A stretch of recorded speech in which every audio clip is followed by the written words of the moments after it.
What's going on, guys? It's your boy Geno Liquidator coming back with another video. To look like Paige Bueckers and the Yukon Huskies showed up and showed out today. Guys, for this one here, we got to go all the way up to Connecticut. Let's get it. Let's go.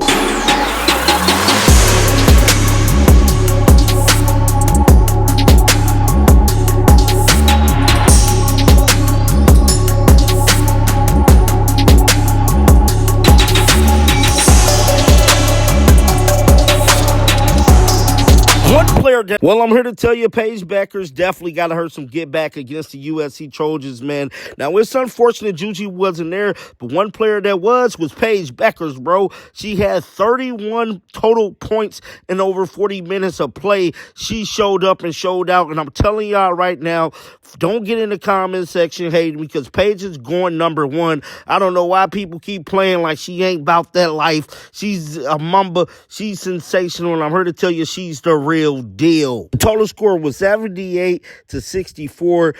Ultimately, Yukon Huskies got the job done, and it was very emotional for both teams, man. USC head coach was emotional. Geno Auriemma always emotional because he know this is his last season with Paige Bueckers. But one thing I can tell you, they did not shy away from this ball game. Guys, roll the footage.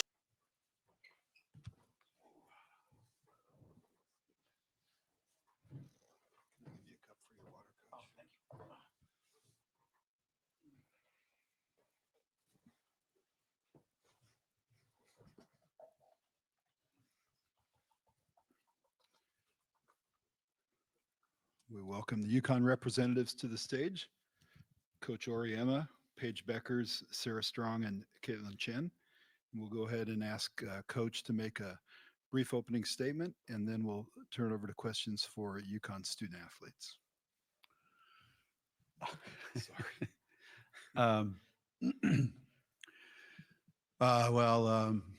Obviously,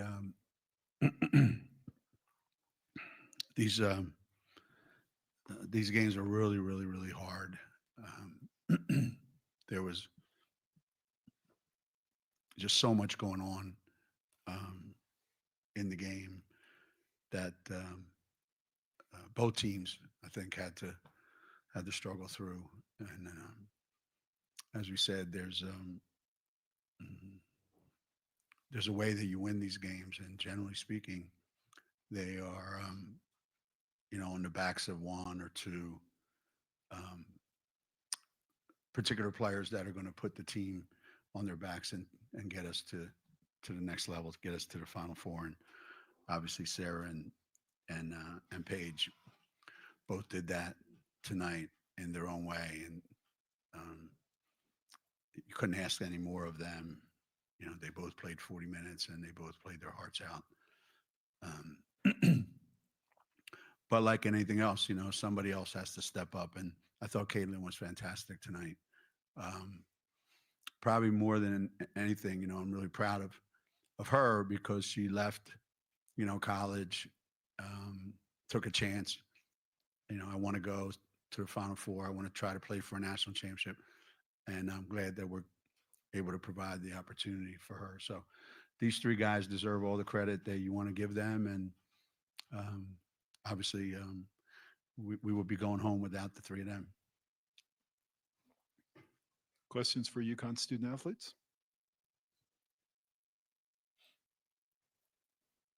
Eden Lassie, Hoops HQ. You seem to have just the innate ability to know exactly when your team needs to kind of take over for a little bit. I'm curious if you felt that in the beginning of the fourth quarter when you kind of went on a little mini run, and then sort of where that instinct developed.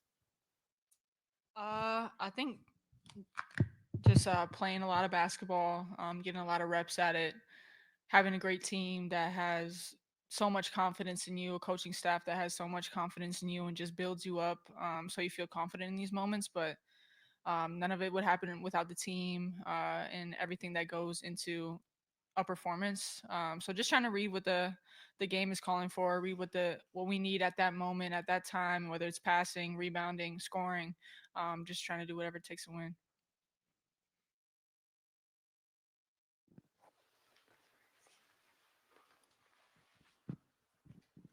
Nancy Armour, USA Today Sports. Paige, how would you compare this team to the other Final Four teams that you've been a part of? And what do you think you've learned from those previous trips that can help you all this time around? I would say this team is a little bit younger. Just in terms of our most experienced guys are at times sophomores on the court.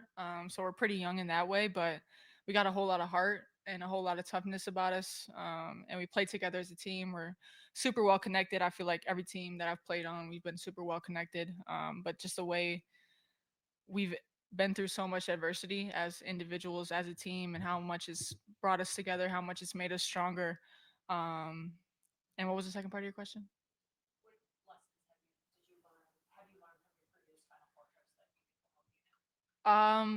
Just taking it one possession at a time. The possession you're in is the most important possession of the season. Not getting too caught up in what if that, what if this.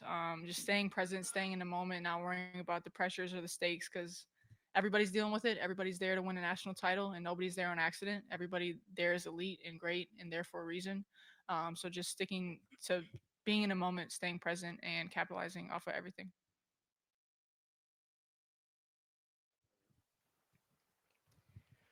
Caitlin, oh, sorry.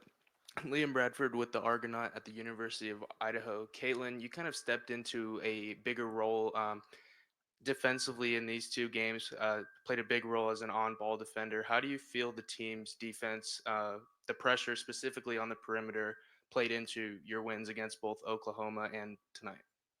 I feel like that's something we always put an emphasis on. We're always talking about on-ball pressure, and the more on-ball pressure we have, the better our defense is. And I feel like our coaches prepare us very well for both of these games, and we were locked in defensively for most of the game.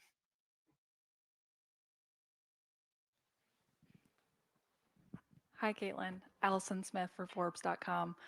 As a transfer coming into this program, I was wondering if you could talk about what this experience means for you to be going to the Final Four and to have this moment. It's been an incredible experience so far, honestly. I never thought I would make it to a Final Four, but here I am. But that's all the credit goes to my coaches and my teammates, because we wouldn't be here without them.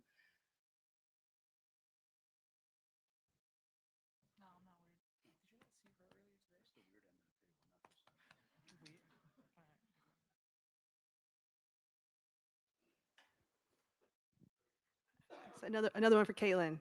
Caitlin, Miriam Swanson with the LA Daily News. I wonder, when you were at Little Flintridge Prep, kind of dominating on the very small school circuit, were you perhaps a Yukon fan, and could you have conceived of this then? Yes and no.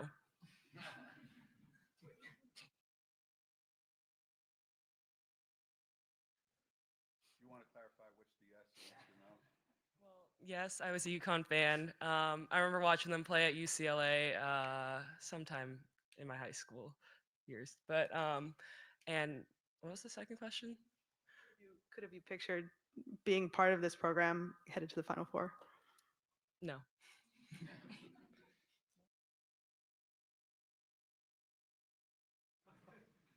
Short and sweet.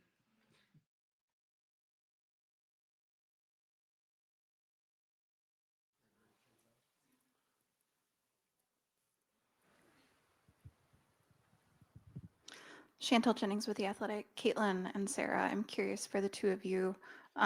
This is a program where you go to the Final Four. A lot of people don't get to do that. Coach became the winningest coach in college basketball this year. Not a lot of people get to be on a team where that happens, but it's Yukon, so it's also sort of par for the course. Curious how you sort of process this coming from high school and the Ivy League, like going into these historic moments, but also treating them quite normally. Honestly, I feel like I've relied on my teammates a lot throughout this whole process. A lot of them have experienced this and deep runs in the NCAA tournament, and just sort of looking towards them for guidance. And they're always so composed throughout the whole tournament. So just sort of fitting in and staying on par with them. I would say the same, relying on my teammates. I mean, they've been here before and they know what to expect, so just following them. More questions? All right, we'll dismiss the student athletes and come back for questions for Coach. The Yukon locker room's open for 13 more minutes. Thank you.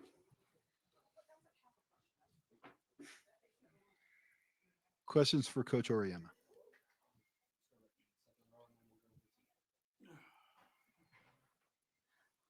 Eden Lassie, Hoops HQ. Hi, over here. When I talked to you in the opening round, you said the best that Sarah had ever played was in the third quarter of the Big East championship game. Has that changed after tonight? And what did you see out of her that impressed you? I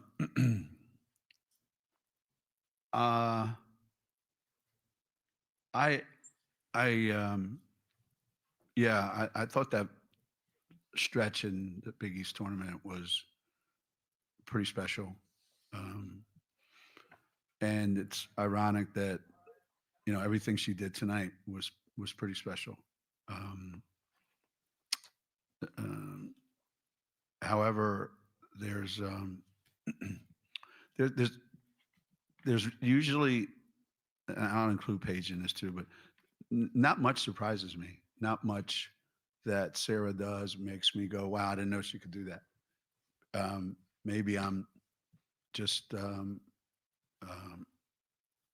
so high on her that there's stuff that I saw her do in high school that I just closed my eyes and thought, wow, if you transfer this to college, I don't think anybody's going to be able to handle that because nobody has anybody that has the skill set that she has. So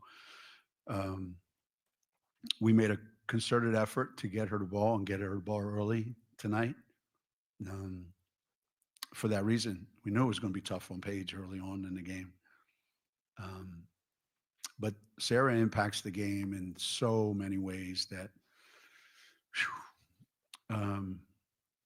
you just have so much confidence in her, so much belief in her. I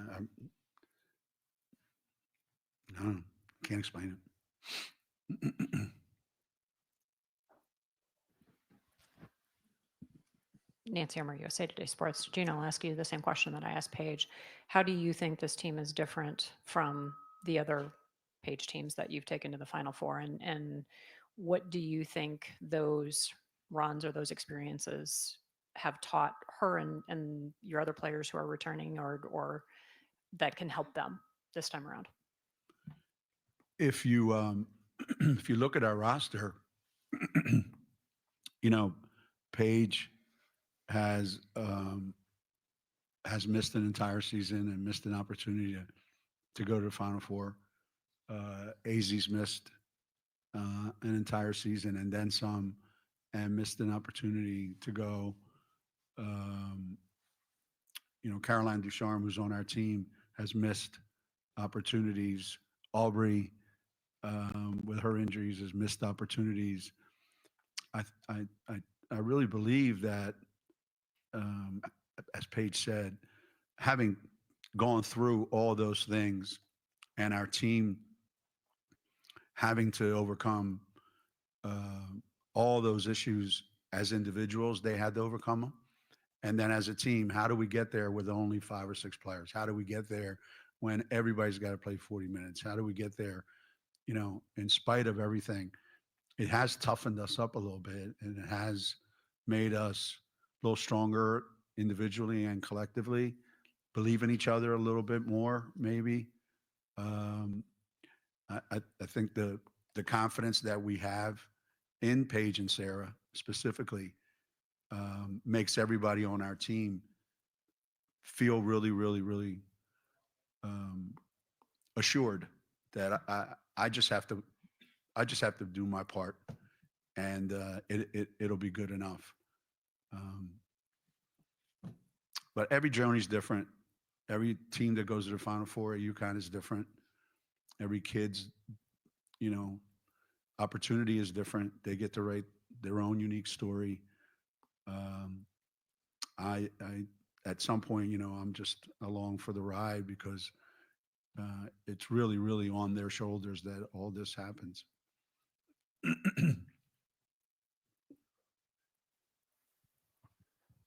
Geno, just a little clarity. I know you guys haven't cut down the nets for Final Four or to go to the Final Four for a while. Is it since 2008? Is that correct? Does that sound right? Yeah, I don't even know when it was that we've done it.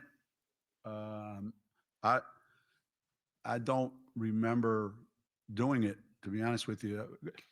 We asked the players one time. I think that's how it happened. We asked the players all the time. You know, they bring out a ladder. You guys want to cut down nets? And they always said no. So we never asked them anymore. We just didn't. Just saving it for Tampa? Yeah, I mean, we've cut down a bunch of those.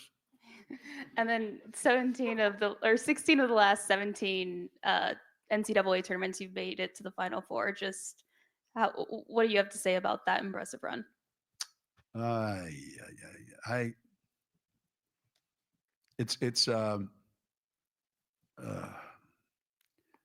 Sometimes I've used this before. I said there's Disneyland, there's Disney World, and then there's Yukon World. These are fantasy numbers that make no sense. It's not you couldn't predict this, and you couldn't script this at all. It's that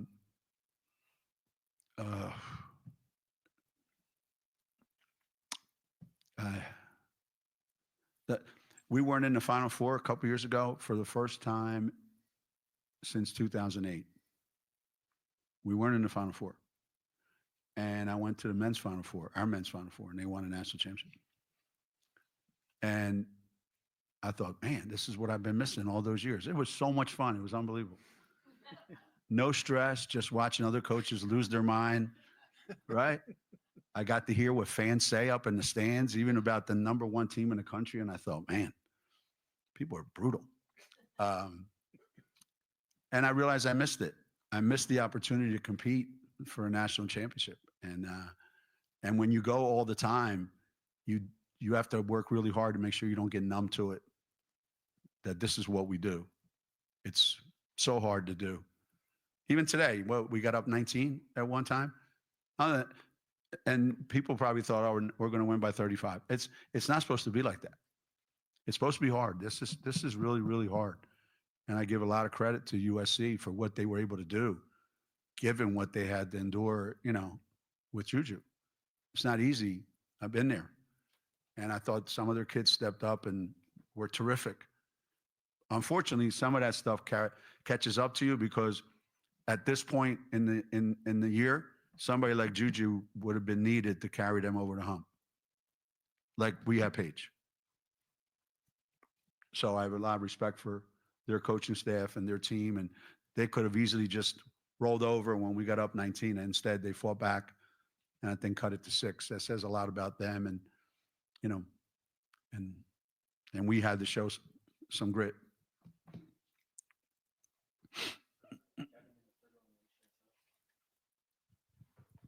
Kevin Pelton, ESPN.com. How important was it to you to get AZ going in the fourth quarter after she was struggling with her shot? And the opening 3, I think on the opening possession in the fourth quarter, was that kind of designed in the huddle to try to accomplish that?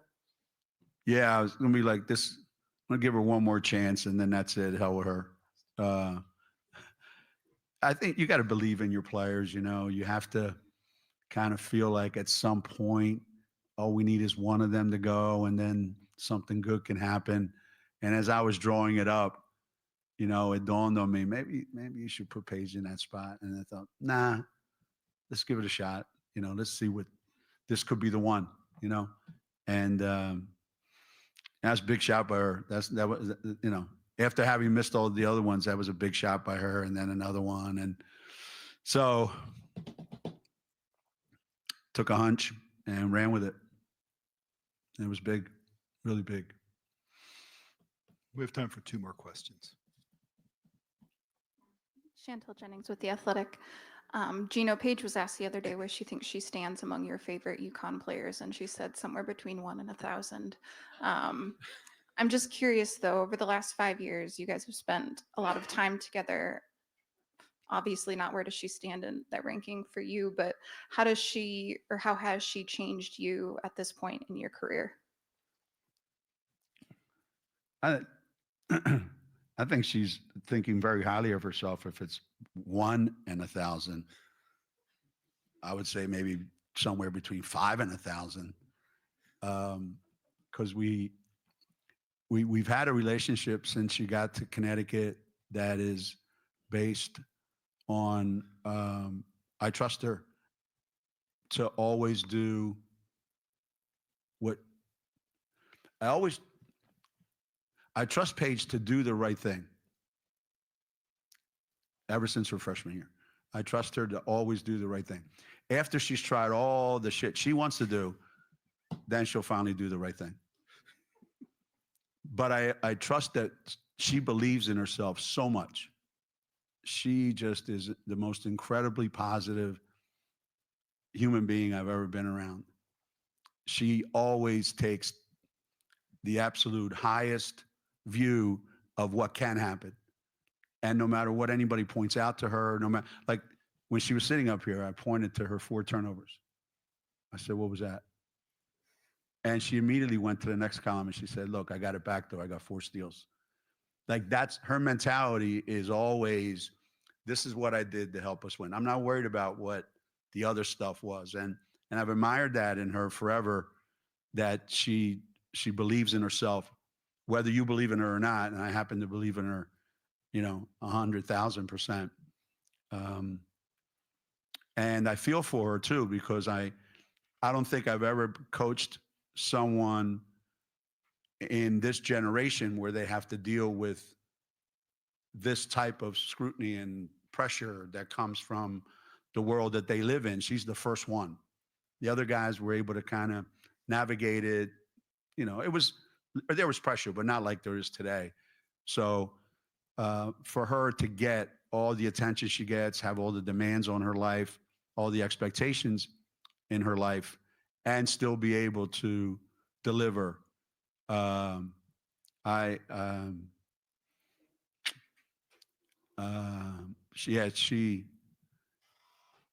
thought she was a unique individual when I saw her in high school, and she's very unique. So she's now between 1 and 1,000. When I say unique, I think she's closer to 1 or 2 or 3 of most unique players I've ever coached. And I'm really going to miss her. I can't say that out loud. One last question for Coach. Coach, Liam Bradford with the Argonaut at the University of Idaho. It's clear you have a great relationship with Paige. This was a great scoring weekend for her, consisting of multiple significant scoring runs. You've touched on the depth of this team, but despite this being a considerably deep roster, how valuable is it going into the Final Four that you have a player that can really take over and take the game out of the other team's hands? You're not going to win without it. Well, first of all, you wouldn't get there without that thing where one player, this case, Paige and Sarah, without those 2 players playing to the level that they're playing at, you wouldn't get to the Final Four. The question about 15 or however many Final Fours out of the last 16, is that what you said? 15 out of the last 16? 16 out of 17. Our team and our program got us to the regionals 30 sometimes. But I probably could sit here if we had enough time and name you the 1 or 2, well, some years we had 3 or 4 players that stand up during this weekend and get you to the national championship game. So if you don't have those players, you're not going anywhere. And then once you get there, if those guys don't play great, you're not going to win. You'll be done after the first game. So as good as your team is, as deep as your team is, and you think it is, as much, as you think you have, there's at least 2 right here that if they don't play great next Friday night, we're not going to win. So if you said those 2 aren't going to play, there's no reason to get on the plane. And because if you don't have guys like that, you don't have a shot. But we do have those 2, and they've proven that they will play like that in the biggest games. So, yeah, I'm pretty confident in that, and so are the other players. Thank you, Coach. Thanks, everybody. Shake the haters off.